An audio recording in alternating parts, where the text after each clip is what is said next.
임대차 계약을 진행할 때 반려동물과 관련된 특약 사항 꿀팁을 알려드립니다.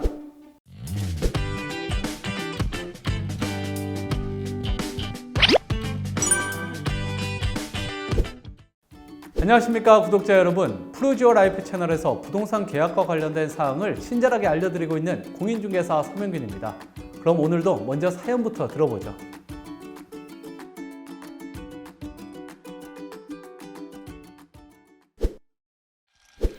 안녕하세요, 공인중개사님. 얼마 전 세입자가 에어컨이 고장이 났다고 연락을 해왔는데요. 저희 집과 가까워서 수리기사님을 부르기 전에 확인해보고자 양해를 구하고 잠깐 들렸습니다. 그런데 계약 전 상의도 없었던 강아지 2마리를 키우고 있더군요. 계약 당시 미리 말을 해주지 않아서 생각지도 못했던 일이라 당황스럽네요. 강아지들이 벽지와 장판을 상하게 할까봐 걱정도 되는데 이미 끝난 계약을 무효화할 수도 없어서 고민이 많습니다. 공인중개사님, 이럴 땐 어떻게 해야 하나요? 네, 많이 당황하셨을 것 같은데요. 우리나라에서 약 600만 가구가 반려동물을 기르고 있다는 통계 결과도 있죠. 이렇게 반려동물이 늘어나고 있는 상황이기 때문에 사연자님이 겪은 일은 현장에서도 종종 발생합니다. 일단 크게 2가지 상황을 가정해 볼 수 있겠죠. 첫 번째, 이번 사연처럼 잔금까지 다 치르고 임차인이 살고 있는 상황에서 임대인이 뒤늦게 반려동물에 대한 사실을 인지한 것이고요. 두 번째, 계약일과 잔금일 사이에 반려동물에 대한 사실을 임대인이 인지하는 경우입니다. 먼저 첫 번째 경우는 사연의 답변이 있는데요. 계약을 무효화할 수 없다가 정답입니다.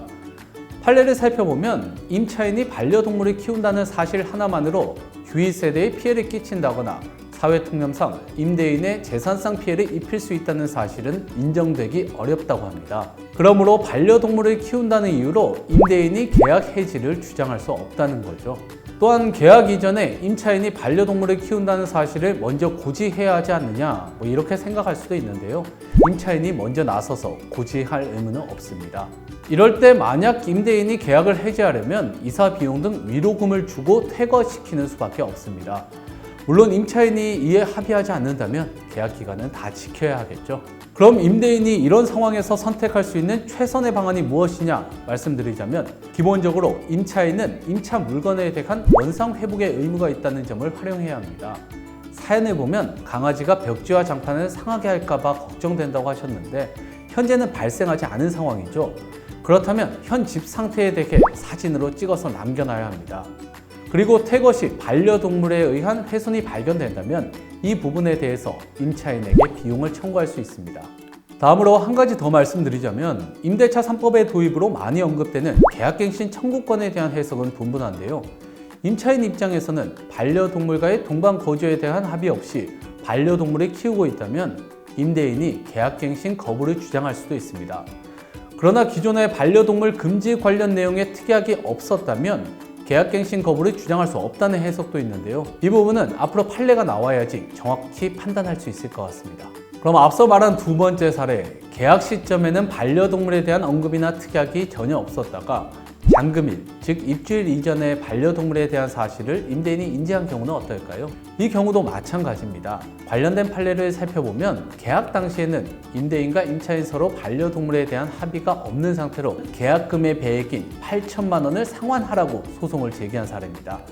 법원은 역시 반려동물을 키운다는 사실 하나만으로 계약 해제 사유가 될 수 없다며 임차인의 손을 들어줬습니다. 대신 임차인의 피해가 크지 않으므로 배액은 아닌 1,200만 원과 계약금 4천만 원을 임대인이 임차인에게 반환하라고 판결했습니다. 지금까지 이야기를 들어보면 어떤 생각이 드시나요? 가장 중요한 점은 계약 이전에 꼭 반려동물에 관한 내용을 합의해야 합니다. 임대인의 입장이라면 반려동물은 무조건 금지한다고 공인중개사에게 미리 알려주고 반려동물을 전혀 키우지 않는 세입자만 계약을 진행해야 하고요. 혹시 반려동물을 키워도 좋다고 판단한다면 이와 관련한 원상 회복의 의무를 정확히 계약서에 기재해야 합니다. 네, 이제 반려동물은 가족이나 다름없죠. 우리와 함께 강아지, 고양이가 잘 살아가기 위해서는 문제가 될 소지는 미리 합의하고 임대인과 임차인 서로 배려하는 문화가 필요해 보입니다. 부동산 계약에 대해 궁금한 점이 있다면 아래 더보기란에 메일 주소로 사연 보내주세요. 그럼 다음 시간에 뵙겠습니다. 고맙습니다.